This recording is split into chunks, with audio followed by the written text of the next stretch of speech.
Hi hello ನಮಸ್ತೆ. Question mark YouTube ಚಾನಲ್ಗೆ ಆತ್ಮೀಯವಾದಂತಹ ಸ್ವಾಗತ. ನಾವು ಮನುಷ್ಯರ ಮೃಗಗಳ ಡಿಸೈಡ್ ಮಾಡ್ಕೋಬೇಕು ನಾವೇ. ಸೊ ಮನುಷ್ಯ ಜಾತಿಲಿ ಹುಟ್ಟಿದ್ದೀವಿ ಅಂದರೆ ಭಾಳ ಪುಣ್ಯ ಮಾಡಿರಬೇಕು ಅಂತ ಹೇಳ್ತಾರೆ. ಬಟ್ ನನಗನ್ನಿಸ್ತಾ ಇದೆ ಮನುಷ್ಯನಾಗಿ ಏನಕ್ಕೆ ಹುಟ್ಟಿದ್ನೋ ಅಂತ. ಈಗಿನ ಪರಿಸ್ಥಿತಿ ನೋಡ್ತಾ ಇದ್ರೆ ಇಂದಿನ ಸಮಾಜದಲ್ಲಿ ನಾಗರಿಕತೆ, ಸಿಟಿಸನ್ಶಿಪ್ ಅಥವಾ ಸಿಟಿಸನ್ ಅನ್ನೋದು ಬಹಳ ಕೆಳಮಟ್ಟಕ್ಕೆ ಹೋಗ್ಬಿಟ್ಟಿದೆ. ಅದರಲ್ಲೂ ಮುಖ್ಯವಾಗಿ ನಮ್ಮ ಯುವ ಜನತೆ, ಭಾರತದ ಫೇಸ್ ಅಂತಲೇ ಕರೆಸ್ಕೊಳ್ಳುವಂತಹ ಯುವ ಜನತೆಯಲ್ಲಿ ಇಂಟಾಲರೆನ್ಸ್ ಲೆವೆಲ್ ಬಹಳ ಜಾಸ್ತಿಯಾಗಿ ಹೋಗಿದೆ. ಸಣ್ಣ ಪುಟ್ಟ ವಿಚಾರಕ್ಕೂ ಕೂಡ ಕೊಲೆ ಹಂತಕ್ಕೆ ಹೋಗುತ್ತಿರುವುದು ನಿಜಕ್ಕೂ ಅಪಾಯಕಾರಿ ಹಾಗೆ ಆತಂಕಕಾರಿ ಬೆಳವಣಿಗೆ. ಇತ್ತೀಚೆಗೆ ನಡೆದಿದೆ ನೇಹಾ ಹಿರೇಮಠ್ ಅವರ ಪ್ರಕರಣ, ಕೊಲೆ ಪ್ರಕರಣ. ಎಲ್ರಿಗೂ ಗೊತ್ತಿದೆ ಅದು ಹೆಂಗಾಯಿತು, ಏನಕ್ಕಾಯ್ತು ಇನ್ಸಿಡೆಂಟು, ಆ್ಯಂಡ್ ಯಾರು ಮಾಡಿದ್ರು ಅನ್ನೋದು ಸ್ಪಷ್ಟವಾಗಿ CCTVನಲ್ಲಿ ರೆಕಾರ್ಡ್ ಆಗಿದೆ.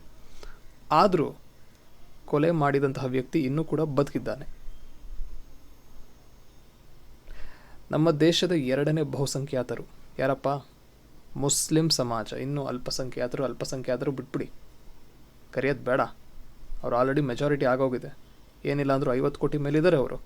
2ನೇ ಬಹುಸಂಖ್ಯಾತರು ನಮ್ಮ ದೇಶದಲ್ಲಿ. ಅವರು ಸನಾತನ ಧರ್ಮವನ್ನು ಟಾರ್ಗೆಟ್ ಮಾಡ್ಕೊಂಡು ಬರ್ತಾನೇ ಇದ್ದಾರೆ ಹಿಂದಿನಿಂದ. ಆ್ಯಂಡ್ ಕಮ್ಯೂನಲ್ ವೈಲೆನ್ಸ್, ಕಮ್ಯೂನಲ್ ಕ್ಲ್ಯಾಶಸ್ಸಲ್ಲಿ 95% ಭಾಗ ಮುಸ್ಲಿಮ್ಸ್ ಅವರೇ ಅಟ್ಯಾಕ್ ಮಾಡಿರುವುದು ಹಿಂದೂಗಳ ಮೇಲೆ. ನೋಡಿ, ನಾವು ಹಿಂದೂ ಧರ್ಮದವರು ಬಹಳ ಶಾಂತ ಸ್ವಭಾವದ ವ್ಯಕ್ತಿಗಳು. ನಾವೇ ಯಾರ ತಂಟೆಗೂ ಹೋಗಲ್ಲ. ನಮ್ಮ ತಟ್ಟೆಗೆ ಬಂದರೆ ಯಾರನ್ನೂ ಬಿಡಬಾರ್ದು ಅಂತ ಇದೆ. ಬಟ್ ಏನೂ ಮಾಡೋಕ್ಕಾಗ್ತಿಲ್ಲ ಬಿಕಾಸ್ ಆಫ್ ಕಾನೂನು ಇರೋದ್ರಿಂದ ಆ್ಯಂಡ್ ಫ್ಯಾಮಿಲಿ ಮೇಲೆ ಪ್ರೀತಿ ಇರೋದ್ರಿಂದ ಯಾರೂ ಕೂಡ ಮುಸ್ಲಿಮ್ಸ್ ಅವ್ರನ್ನ ಎದುರು ಹಾಕಿಕೊಳ್ಳೋಕ್ಕೆ ಧೈರ್ಯ ಮಾಡ್ತಾಯಿಲ್ಲ. ಯಾಕೆ ಅವ್ರು ನಮ್ಮನ್ನೇ ಟಾರ್ಗೆಟ್ ಮಾಡ್ತಾಯಿದ್ದಾರೆ? ಸಣ್ಣ ಪುಟ್ಟ ವಿಷಯಕ್ಕೂ ಕೂಡ ಯಾಕೆ ಜಗಳ ಎತ್ತಾ ಇದ್ದಾರೆ? ಕೊಲೆ ಹಂತಕ್ಕೆ ಹೋಗುವಷ್ಟು ಯಾಕೆ ಹಾಕ್ತಾಯಿದೆ ಈ ಥರ? ಬಹಳ ಇನ್ಸಿಡೆಂಟ್ ಇದೆ. ನಾನು ರೀಸೆಂಟಾಗಿ ಒಂದು 4 ವರ್ಷದ ಇನ್ಸಿಡೆಂಟ್ ತೊಗೊಂಡ್ರೆ, ಕೋವಿಡ್ ಟೈಮ್, ನಾವು ಹಿಂದೂಗಳು ಬಿಡಿ, ಪೊಲೀಸ್ ಮತ್ತು ಅವರ ಒಂದು ಚೆಕಪ್ಗೆ ಬಂದಂತಹ ಹೆಲ್ತ್ ಕೇರ್ ವರ್ಕರ್ಸ್ ಮೇಲೆ ದಾಳಿ ಮಾಡಿದಾರಲ್ಲ ಅವರು. ಯಾವ ಇನ್ಸಿಡೆಂಟ್ ನೆನಪಾಯ್ತಾ? ಕೋವಿಡ್ ಟೈಮಲ್ಲಿ ಬೆಂಗಳೂರಲ್ಲಿ ನಡೆದಂತಹ ಇನ್ಸಿಡೆಂಟ್, ಪಾದ್ರಾಯನ್ಪುರ, ಗೋರಿಪಾಳ್ಯ, ಕೇಳಿರ್ಬೇಕಲ್ಲ ನೀವು. ಸೊ 25ರಿಂದ 30 ಜನ ಪೊಲೀಸು ಹೆಲ್ತ್ ಕೇರ್ ವರ್ಕರ್ಸ್ ಮೇಲೆ ದಾಳಿ ಮಾಡಿದ್ದಾರೆ. ಅವ್ರು ಯಾರು ಬೆನಿಫಿಟ್ಗೋಸ್ಕರ ಬಂದಿದ್ದು? ಏನು ಅವರು ಬೆನಿಫಿಟ್ಗೋಸ್ಕರ ಬಂದಿದ್ದ ಕಷ್ಟಪಟ್ಟು ಆ ಕೋವಿಡ್ ಟೈಮಲ್ಲಿ? ಅವರ ಒಂದು ರಕ್ಷಣೆಗೆ ಸರ್ಕಾರ ಯಾವುದೇ ರೀತಿಯ ಕ್ರಮ ಕೈಗೊಂಡಿಲ್ಲ. ಅದು ಬಿಡಿ, ಕಾಂಗ್ರೆಸ್ ಶಾಸಕ ಅಖಂಡ ಶ್ರೀನಿವಾಸ್ ಮೂರ್ತಿ ಅಂತ ಕೇಳಿರ್ತೀರ ಈ ಒಂದು ಹೆಸರು. ಪುಲಕೇಶಿ ನಗರದ ಶಾಸಕರಾಗಿದ್ದರು ಅವರು, ಮಾಜಿ ಶಾಸಕರು. KJ ಹಳ್ಳಿ DJ ಹಳ್ಳಿ ಅನ್ನುವಂತಹ ವಾರ್ಡ್ನಲ್ಲಿ ಇವರ ಒಂದು ಮನೆ ಇತ್ತು. ಆ ಒಂದು ಏರಿಯಾದಲ್ಲೇ ಮನೆ ಇತ್ತು. ಇವರ ಯಾರೋ ರಿಲೇಷನ್ನು ಪ್ರಾಫಿಟ್ ಬಗ್ಗೆ ಏನೋ ಒಂದು ಕೀಳು ಮಟ್ಟದ ಹೇಳಿಕೆ ನೀಡ್ದ ಅಂತ ಅದು ಸೋಷಿಯಲ್ ಮೀಡಿಯಾ ಪೋಸ್ಟಲ್ಲಿ ಏನೋ ಶೇರ್ ಮಾಡ್ಕೊಂಡಿದ್ದಾನೆ ಅವನು. ಅಷ್ಟಕ್ಕೆ ಈ ಮುಸ್ಲಿಂ ರೌಡಿಗಳು ಯಾರ್ಯಾರಿದ್ದಾರೆ ಮುಸ್ಲಿಂ ಅವರು, ಕಾಂಗ್ರೆಸ್ ಶಾಸಕರ ಮನೆಗೇ ಬೆಂಕಿ ಹತ್ತಿಸ್ಬಿಟ್ಟಿದಾರಲ್ಲ. ಇದಕ್ಕೆ ಏನಂತೀರ? ಇದೇ ಇನ್ಸಿಡೆಂಟು ಯಾರೋ ಹಿಂದೂಗಳ ಗ್ರೂಪು ಯಾವ್ದಾದ್ರು ಮುಸ್ಲಿಂ ಶಾಸಕನ ಅಥವಾ ಮುಸ್ಲಿಂ ಸಮಾಜದ ವ್ಯಕ್ತಿಯ ಮನೆಗೆ ಬೆಂಕಿ ಹತ್ತಿಸಿದ್ದಿದ್ರೆ ಸುಮ್ಮನಿರ್ತಿತ್ತಾ? ನ್ಯಾಷನಲ್ ನ್ಯೂಸ್, ಇಂಟರ್ನ್ಯಾಷನಲ್ ನ್ಯೂಸ್ ಬಿಡಿ, ಈ ನಮ್ಮ ಲೋಕಲ್ ನ್ಯೂಸು, ನ್ಯಾಷನಲ್ ನ್ಯೂಸೇ ಫುಲ್ಲು ಗಲಭೆ ಎಬ್ಬಿಸ್ಬಿಟ್ಟಿರೋರು. ಪೊಲೀಸ್ ಸ್ಟೇಷನ್ನ ಬರ್ಬಾದ್ ಮಾಡಾಕ್ಬಿಟ್ರಲ್ಲ. ಪೊಲೀಸ್ ಸ್ಟೇಷನ್ಗೆ ಬೆಂಕಿ ಇಟ್ಟರು, ಪೊಲೀಸ್ ಜೀಪ್ನೆಲ್ಲ ಸುಟ್ಟು ಹಾಕಿದ್ರು. ಅವ್ರನ್ನ ಬ್ರದರ್ಸ್ ಅಂತ ಕರೀತಾರೆ. ಬೋಳಿ ಮಗ. ಶಿವಮೊಗ್ಗ ರಾಗಿಗುಡ್ಡ, ಟೀಚರ್ ಮನೆಗೇ ಕಲ್ಲು ಹೊಡೆದ್ರಲ್ಲ, ಅದು ನೆನಪರತ್ತಾ?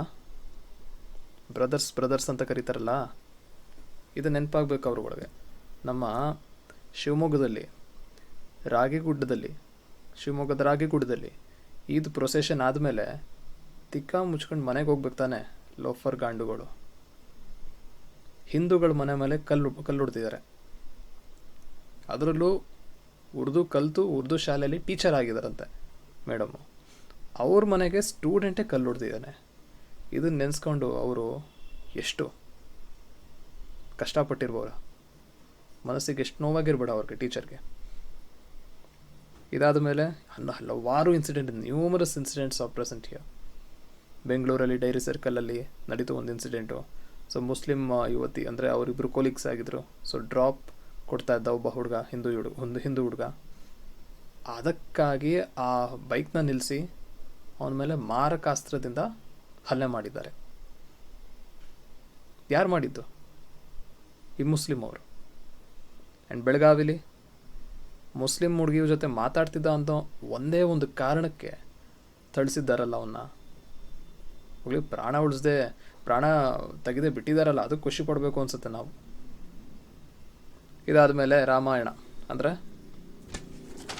ರಾಮನ ದೇವಸ್ಥಾನ ಅಯೋಧ್ಯೆ ಉದ್ಘಾಟನೆ ಟೈಮಲ್ಲಿ ಮಂತ್ರಾಕ್ಷತೆ, ಇವರೇನು ಟೆರರಿಸ್ಟ ಮಂತ್ರಾಕ್ಷತೆ ಹಂಚೋರು, ಇವ್ರ ಮೇಲೆ ದಾಳಿ ಮಾಡಿದಾರಲ್ಲ ಇವರು. ಎಷ್ಟಿರಬೇಡ ಇವ್ರುಗಳಿಗೆ. ಮನೆ ಮನೆಗೆ ಮಂತ್ರಾಕ್ಷತೆ ಹಂಚ್ತಾ ಇದ್ರಂತೆ, ಅವ್ರ ಮೇಲೆ ದಾಳಿ ಮಾಡಿದ್ದಾರೆ. ಆ್ಯಂಡ್ ಇದೇ ಥರ ಇನ್ಸಿಡೆಂಟು ಬೆಂಗಳೂರಲ್ಲೂ ನಡೀತು, SG ಪಾಳ್ಯದಲ್ಲಿ. ಸೊ ಶೋಭಾಯಾತ್ರೆ 2 ವರ್ಷದ ಹಿಂದೆ ಅನಿಸುತ್ತೆ, ರಾಮನವಮಿಗೋ ಅಥವಾ ಹನುಮ ಜಯಂತಿಗೋ ಶೋಭಾಯಾತ್ರೆ ಮಾಡ್ತಾ ಇರುವಂತಹ ಸಂದರ್ಭದಲ್ಲಿ SG ಪಾಳ್ಯನಲ್ಲಿ ಆ ಒಂದು ವೆಹಿಕಲ್ನ ತಡೆದು ವೆಹಿಕಲ್ ಗ್ಲಾಸ್ ಎಲ್ಲ ಹೊಡೆದಾಕಿ ತುಂಬ ಹಿಂಸೆ ಕೊಟ್ಟಿದ್ದಾರೆ ಹಿಂದೂ ಬಾಂಧವರಿಗೆ. ರಾಯಚೂರಲ್ಲಿ ಹಿಂದೂ ದೇವಸ್ಥಾನದ ಮೇಲೆ ದಾಳಿ ಮಾಡಿದ್ದಾರೆ. ಆ್ಯಂಡ್ ಶಿವಮೊಗ್ಗದಲ್ಲೇ ಅನಿಸುತ್ತೆ, ಶಿವಮೊಗ್ಗ, ಕೋಲಾರ ಆ ಕಡೆ ಔರಂಗಜೇಬ್ ಪೋಸ್ಟರ್ ಹಾಕಿದ್ದಾರೆ. ಔರಂಗಜೇಬು ಟಿಪ್ಪು ಸುಲ್ತಾನ್ ಪೋಸ್ಟರು, ಹಿಂದೂಗಳನ್ನ ಕೊಲ್ತಾ ಇರೋ ಥರ ದೊಡ್ಡ ಕಟೌಟ್ ಹಾಕಿದ್ದಾರೆ. ಅಲ್ಲಿನ ರಾಜಕೀಯ ವ್ಯವಸ್ಥೆ ಹೇಗಿದೆ ಅಂತ ನೀವೇ ಅರ್ಥ ಮಾಡ್ಕೋಬೇಕು. ಹಿಂದೂಗಳನ್ನ ಕೊಲ್ತಾ ಇರೋ ರೀತಿ. ಚಿಕ್ಕಬಳ್ಳಾಪುರದಲ್ಲಿ ಸ್ನ್ಯಾಕ್ಸ್ ಶೇರ್ ಮಾಡಿದ್ದಕ್ಕೆ ಹಿಂದೂ ಹುಡುಗನ ಮೇಲೆ ಹಲ್ಲೆ ಮಾಡಿದ್ದಾರೆ, ಮುಸ್ಲಿಂ ಯುವತಿಯೊಂದಿಗೆ ಸ್ನ್ಯಾಕ್ಸ್. ಆ್ಯಂಡ್ ಹಿಜಾಬ್ ಬಗ್ಗೆ ಗೊತ್ತೇ ಇದೆ. ಹಿಜಾಬ್ಗೋಸ್ಕರ ಹಿಜಾಬ್ ತೆಗೀರಿ ಅಂತ ಹೇಳಿದ್ದಕ್ಕೆ ಒಬ್ಬ ಹುಡುಗನ ಪ್ರಾಣನೇ ತೆಗೆದಿದ್ದಾರಲ್ಲ. ಆಮೇಲೆ ಕುಕ್ಕರ್ ಬಾಂಬ್ ಯಾರು ಮಾಡಿರೋದು? ಅವ್ರ ಕಡೆಯವ್ರು ಯಾರು ಸಮರ್ಥನೆ ಮಾಡ್ಕೊತಾರ? ಅವ್ನು ತಪ್ಪು ಮಾಡಿದ್ದಾನೆ, ಗಲಿಗೆ ಹಾಕಿ ಅವನ್ನ, ಎನ್ಕೌಂಟ್ರ್ ಮಾಡಿ ಅವನ್ನ ಅಂತ ಯಾರು ಹೇಳಿದಾರ? ಒಬ್ಬರೂ ಇಲ್ಲ, ಸಮರ್ಥನೆ ಮಾಡ್ಕೊತಾರೆ. ಆ್ಯಂಡ್ ಆ ಒಂದು ಕುಕ್ಕರ್ ಬ್ಲಾಸ್ಟ್ನಲ್ಲಿ ಆಟೋ ಡ್ರೈವರ್ಗೆ ಬಹಳ ಗಂಭೀರವಾಗಿ ಗಾಯವಾಗಿದ್ದಾಗ ಆಶ್ವಾಸನೆ ಕೊಟ್ಟಿತ್ತು ರಾಜ್ಯ ಸರ್ಕಾರ. ಅವರ ಒಂದು ಆಸ್ಪತ್ರೆ ಖರ್ಚು ಏನಿದೆ ನಾವೇ ಭರಿಸ್ತೀವಿ ಅಂತ. ಆ್ಯಂಡ್ ರೀಸೆಂಟ್ ಇಂಟರ್ವ್ಯೂ ಮಾಡಿದಾಗ ಇನ್ನೂ ಭರ್ಸೋದ್ರಲ್ಲೇ ಇದ್ದಾರೆ ನಮ್ಮ ಸರ್ಕಾರದವರು. ಅದೇನು ಬಂತು ಕೇಸು? ಅವನಿಗೆ VIP ಟ್ರೀಟ್ಮೆಂಟು. ಯಾರು ಕುಕ್ಕರ್ ಬಾಂಬ್ ಬ್ಲಾಸ್ಟ್ ಮಾಡೋದ್ನಲ್ಲ, ಅವನಿಗೆ VIP ಟ್ರೀಟ್ಮೆಂಟು. ಪಾಪ ಇವ್ರಿಗೆ ಆಸ್ಪತ್ರೆ ಬಿಲ್ಲೇ ಬರ್ಸಿಲ್ಲ ಇನ್ನು. ಇದಾದ ನಂತರ ರಾಜ್ಯಸಭಾ, ನಮ್ಮ ಕಾಂಗ್ರೆಸ್ ಯಾರು ರಾಜ್ಯಸಭಾದ ಸದಸ್ಯ ಹೊಸ್ದಾಗಿ ಕಾಯಿಗೆ ಆದ್ನಲ್ಲ, ಬೋಳಿ ಮಗ ನಾಸಿರ್ ಹುಸೇನ್, ಆ ಗಾಂಡು ಸಪೋರ್ಟರ್ಸು ಪಾಕಿಸ್ತಾನ್ಗೆ ಜೈ ಅಂದವರಲ್ಲ, ಲೋಫರ್ ಗಾಂಡುಗಳು ಹಿಂದೂಸ್ತಾನದಲ್ಲಿ ಇಟ್ಕೊಂಡು. ಅಂಥವ್ರಿಗೆ ಏನು ಅನ್ಬೇಕು? ನಿಯತ್ತಿಲ್ದ ನಾಯಿಗಳವರು. ಇನ್ಯಾರು ವಂಶಕ್ಕೆ ಸೇರಿದವರು? ಮೊಘಲ್ ಜಾತಿಗಳವರು. ಆಮೇಲೆ Rameshwaram cafe bomb, Rameshwaram cafe ಬ್ಲಾಸ್ಟಲ್ಲಿ ಭಾಗಿಯಾದಂತಹ ಇನ್ನೂ ಹಲವಾರು ಸಂಘಟನೆಗಳಿದೆ ಅನ್ಸುತ್ತೆ ನನ್ನ ಪ್ರಕಾರ. ಬರೀ ಒಂದು 3 ಜನ ತಗಲಾಕೊಂಡವ್ರೆ ಮುಸ್ಲಿಮವರು. ಇನ್ನೂ ಹಲವಾರು ಟೆರರಿಸ್ಟ್ಗಳು ಇರಬೇಕು ಇದರ ಹಿಂದೆ. ಆ್ಯಂಡ್ ಕುಕ್ಕರ್ ಬಾಂಬ್ ಬ್ಲಾಸ್ಟ್ ಮಾಡಿರೋನು ಶಿವಮೊಗ್ಗದಲ್ಲಿ ದೇವಸ್ಥಾನ ಬ್ಲಾಸ್ಟ್ ಮಾಡಲಿಕ್ಕೆ ಹೋಗ್ತಿದ್ದಂತೆ. ಅವನು ಕದ್ರಿನಲ್ಲಿರುವಂತಹ ದೇವಸ್ಥಾನ ಬ್ಲಾಸ್ಟ್ ಮಾಡೋದಕ್ಕೆ ಹೋಗ್ತಾ ಇದ್ದಂತೆ ಅವನು. ನೋಡಿ, ಎಷ್ಟು ಹೇಟ್ರೆಡ್ನೆಸ್ ಇರಬೇಡ ಅವ್ರಿಗೆ, ನಮ್ಮ ಹಿಂದೂ ಧರ್ಮದವ್ರ ಮೇಲೆ. ಅಲ್ಲ ಹೋಗಲಿ, ಮೆಜಾರಿಟಿ ಆಫ್ ದೆಮ್ ಅವರು ಕಂಟ್ರೀಸ್ ಲೈಕ್ ಹಿಂದೂ ದೇಶ ಬಿಡಿ, ನಮ್ಮ ಭಾರತ ಬಿಡಿ, ಬೇರೆ ಬೇರೆ ದೇಶಗಳಲ್ಲೂ ಕೂಡ ಅವರು ಮೆಜಾರಿಟಿ ಆಗಿದ್ದಾರೆ ತಾನೇ. ಮತ್ತು ಯಾಕೆ ಇನ್ನೂ ದುರಾಸೆ ಅವ್ರಿಗೆ? ಇನ್ನೂ ಭಾರತ ಇಸ್ಲಾಮಿಕ್ ರಾಷ್ಟ್ರ ಆಗಬೇಕು ಅನ್ನೋದು ಅವರ ಒಂದು ಸಂಕಲ್ಪ. ಅವ್ರು ಹೇಳ್ಕೊಳ್ಳಲ್ಲ ಕೆಲವರು, but almost 90% of the Muslims ಯಾರ್ಯಾರಿದ್ದಾರೆ ಈ ದೇಶದಲ್ಲಿ ಅವರಿಗೆ ಇದೇ ಆಸೆ ಇರೋದು. ಖಂಡಿತ 100% ಇಸ್ಲಾಮಿಕ್ ದೇಶ ಆಗಬೇಕು ನಮ್ಮ ಭಾರತ ಅನ್ನೋದು ಅವರ ಒಂದು ಸಂಕಲ್ಪ ಅಂತ. ಎಷ್ಟೋ ಜನ ಯಾರ್ಯಾರು ತಗಲಾಕೊಂಡಿದ್ದಾರೆ ಟೆರರಿಸ್ಟ್ಗಳು, ಅವ್ರದ್ದೆಲ್ಲ ಇದೇ ಕತೆ. ತಗಲಾಕಿಡೋರು ಹೇಳಿದ್ದಾರೆ, ಅವ್ರು ಡೈರೆಕ್ಟಾಗಿ ಮಾಡಿದ್ದಾರೆ. ಬಟ್ ಇನ್ನು ಕೆಲವರು ಇರ್ತಾರಲ್ಲ, ನಮ್ಮ ನಾಸಿರ್ ಹುಸೇನ್ ಬೋಳಿ ಮಗ ಸಿಕ್ಕಾಕೊಂಡಲ್ಲ ರಾಜ್ಯಸಭಾ ಸದಸ್ಯ ಅಂತ, ಅವನು ಹೋಗ್ಬಿಟ್ಟು ಏನು ಮಾಡ್ತಾನೋ, ಅವನದೇನು ಕತೆ ಏನಾಯಿತೋ ಅದು ಗೊತ್ತಿಲ್ಲ ನಮಗೆ. IAS ಆಫೀಸರ್ಗಳು ಪತ್ರ ಬರ್ತಿದ್ರು ಅವನ್ನ ಡಿಸ್ಮಿಸ್ ಮಾಡಿ ಅಂತ, ರಾಜ್ಯಸಭಾ ಮೆಂಬರಿಂದ ಡಿಸ್ಮಿಸ್ ಮಾಡಿ ಅಂತ ಪತ್ರ ಬರೆದಿದ್ರು. ಆ ಒಂದು ವಿಷಯ ಏನಾಯಿತು ಗೊತ್ತಿಲ್ಲ ಇನ್ನು. ಅದಾದ ನಂತರ ನಮ್ಮ ಬೆಂಗಳೂರಿನಲ್ಲಿ ಹನುಮಾನ್ ಚಾಲೀಸ ಹಾಕಿದ್ದಕ್ಕೆ ಅಜಾನ್ ಟೈಮಲ್ಲಿ ಆಫ್ ಮಾಡು ಅಂತ ಹೇಳಿ ಹಲ್ಲೆ ನಡೆಸಿದ್ದಾರೆ ಅವನ ಮೇಲೆ. ಒಬ್ಬನ ಮೇಲೆ 4 ನಾಯಿಗಳು ಬಂದವ್ರೆ. ಒಬ್ಬ ಹುಲಿನ ಹೊಡಿಯೋಕ್ಕೆ 4-5 ಜನ ನಾಯಿಗಳು ಬಂದವ್ರೆ. ಇದು ಹೇಳಿ. ಇದಾದ ಮೇಲೆ ಬೆಂಗಳೂರಿನಲ್ಲೇ ರಾಮನವಮಿ ದಿನ ಜೈ ಶ್ರೀರಾಮ್ ಅಂತ ಒಂದು ಘೋಷಣೆ ಕೂಗ್ಕೊಂಡು ಕಾರ್ನಲ್ಲಿ ಹೋಗ್ತಾ ಇರುವಂತಹ ಯುವಕರ ಮೇಲೆ ಯಾರೋ ಇಬ್ಬರು 3 ಜನ ಚಪ್ರಿ ಲೋಫರ್ಗಳು, ಸಾಬ್ರುಗಳು ಬಂದು ಜೈ ಶ್ರೀರಾಮ್ ಅಲ್ಲ, ಓನ್ಲಿ ಅಲ್ಲಾಹು ಅಕ್ಬರ್ ಅಂತ ಹೇಳಿ ಹಲ್ಲೆ ಮಾಡಿದ್ದಾರೆ. ಇದಕ್ಕೆ ಏನು ಹೇಳ್ತೀರಾ ನೋಡಿ, ಎಲ್ಲಿಗೆ ಬರ್ತಾ ಇದೆ ನಮ್ಮ ಒಂದು ರಾಜ್ಯ. ಇದು ಕಾಂಗ್ರೆಸ್ ಸರ್ಕಾರ BJP ಸರ್ಕಾರ ಅಂತ ಹೇಳ್ತಾ ಇಲ್ಲ. ಯಾರದೇ ಸರ್ಕಾರ ಬರಲಿ, ಇವರ ಒಂದು ದಬ್ಬಾಳಿಕೆ ನಿಲ್ತಾ ಇಲ್ಲ. ಮತ್ತು ಮೊಘಲ್ ರಾಜ್ಯ ಆಗೋದ್ರಲ್ಲಿ ಡೌಟೇ ಇಲ್ಲ ಅಂತ ಹೇಳ್ಬೋದು. ಸೊ ಕರ್ನಾಟಕ ಆಲ್ರೆಡಿ ನಿಧಾನಕ್ಕೆ ಆಗ್ತಾ ಇದೆ ಆ ಥರ. ಬಟ್ ಭಾರತ ಆಗಬಾರ್ದು ಅಂದರೆ ನಿಮಗೆ ಗೊತ್ತಿದೆ ಏನು ಮಾಡಬೇಕು ಅಂತ. ಏನು ಮಾಡಬೇಕು? ನಾನು BJPಗೆ ಓಟ್ ಹಾಕಿ ಇವ್ರಿಗೆ ಓಟ್ ಹಾಕಿ ಅಂತ ಹೇಳಲ್ಲ. ಕಟ್ಟರ್ ಹಿಂದೂವಾದಿಗಳಿಗೆ ಓಟ್ ಹಾಕಬೇಕು. ಡೆವಲಪ್ಮೆಂಟ್ ಕೂಡ ಆಗ್ತಾ ಇದೆ. ಹಾಗಾಗಿ ನರೇಂದ್ರ ಮೋದಿ ಅಂತ ಕಟ್ಟ ಹಿಂದೂಗಳು ಬೇರೆ ಯಾರಲ್ಲೂ ನಾನು ಕಾಣ್ತಾ ಇಲ್ಲ.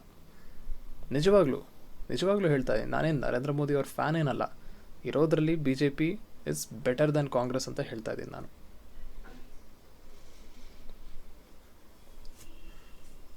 Neha Hiremath, we are very sorry.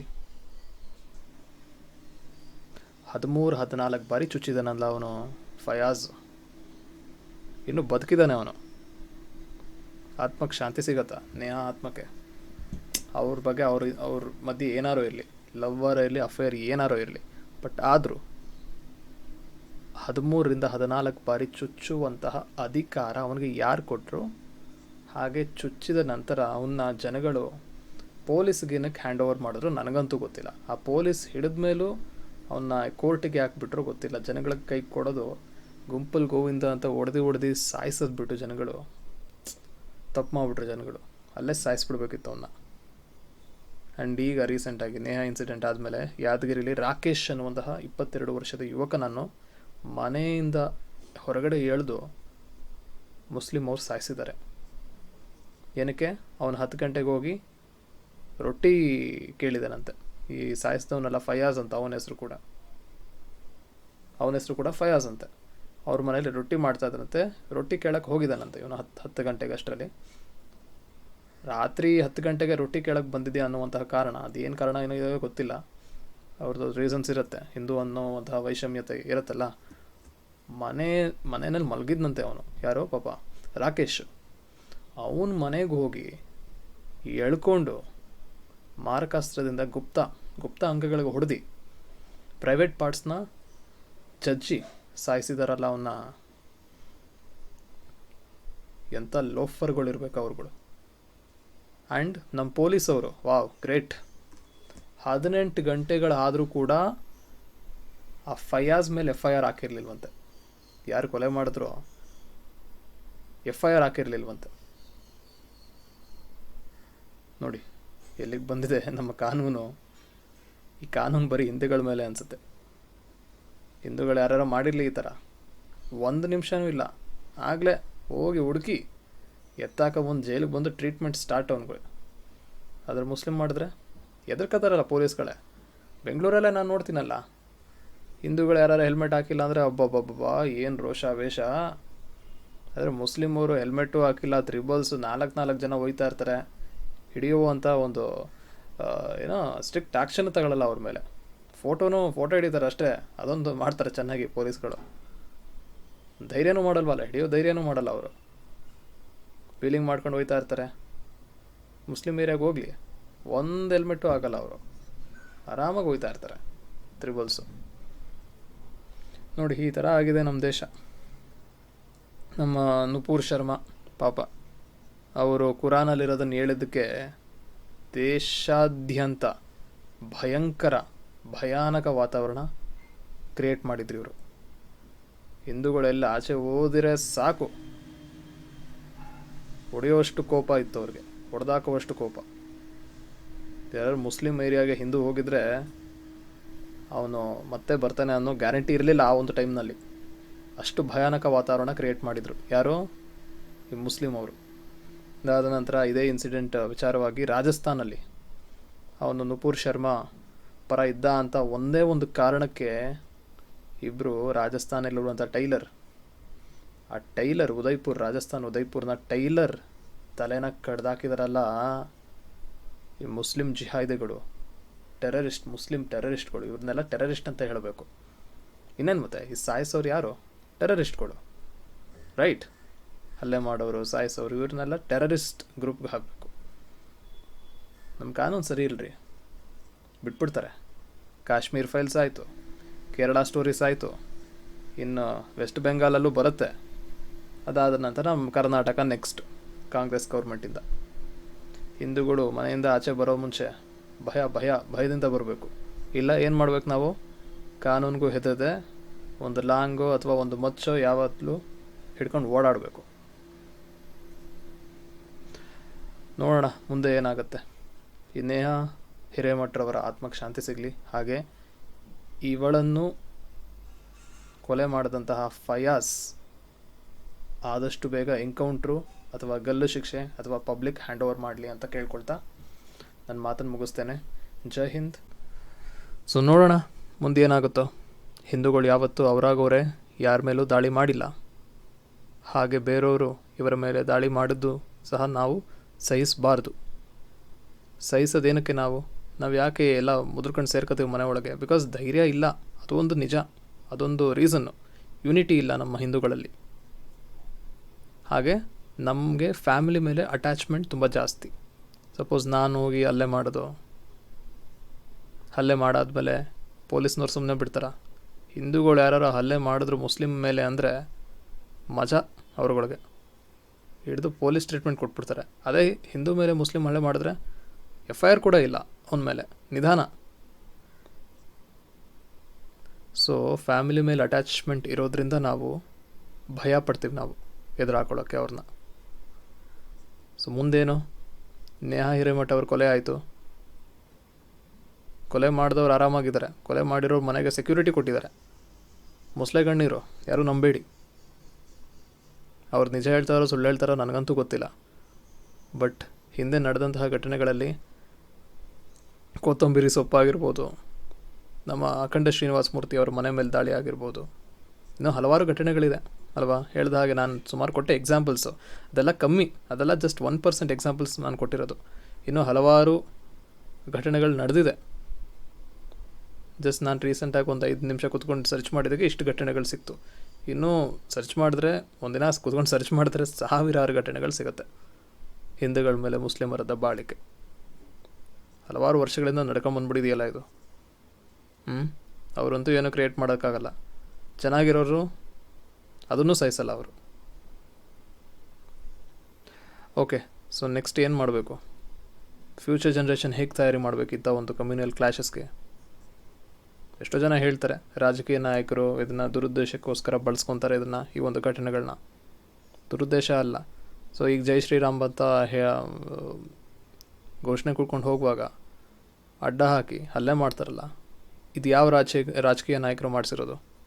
ಯಾರೂ ಅಲ್ಲ ಅಲ್ವಾ? ಸೊ BJP ಮೇಲೆ ತಾಕ್ತಾರೆ ಕಾಂಗ್ರೆಸ್, BJP ಅವರೇ ಮಾಡಿಸಿರೋದು ಅಂತ. ಅವ್ನು BJP ಕಡೆಯವನು, ಅವನು ಹಲ್ಲೆ ಮಾಡಿದವನು ಇಲ್ಲ ಅಲ್ವಾ? ಸೊ ಎಲ್ಲದಕ್ಕೂ ರಾಜಕೀಯ ಅನ್ಸೋದು ಬೇಡ. ಸೊ ನಮ್ಗೆ ಆಲ್ರೆಡಿ ಗೊತ್ತಾಗಿದೆ, ನಾವೇನು ದಡ್ರಲ್ಲ ನಾವು. ಸೊ ಮುಸ್ಲಿಂ ಅವ್ರಿಗೆ ಹಿಂದೂಗಳ ಮೇಲೆ ಎಷ್ಟು ಪ್ರೀತಿ ಇದೆ ಅಂತ ನಮ್ಗೆ ಆಲ್ರೆಡಿ ಗೊತ್ತಿದೆ. ಸೊ ನಾವು ಫ್ಯೂಚರ್ ಜನ್ರೇಷನ್ನ ಒಳ್ಳೆ ರೀತಿ ತಯಾರು ಮಾಡಬೇಕು.